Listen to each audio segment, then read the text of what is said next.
আমি গলাটা কেটে নিচ্ছি।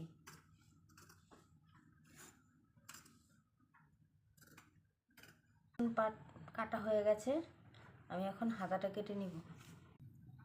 হাতা কাটার জন্য মেপে নিচ্ছি, হাতাটাকে বের করছি, হাতাটা কেটে নিচ্ছি, হাতাটা সাইজ করে নিচ্ছি, এসটা কেটে নিচ্ছি। সামনটা একটু গোল শেপ হবে, তাই আমি এই জায়গাটা রাউন্ড করে কেটে নিচ্ছি।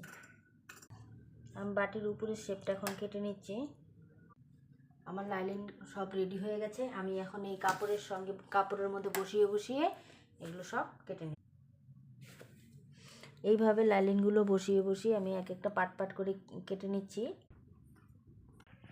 পার্ট 1-এ কাপড় কাটা হয়ে গেল। পার্ট 2-তে আমি টোটাল ব্লাউজটা বানিয়ে পোস্ট করে দেখাবো। তো পার্ট 1 আর পার্ট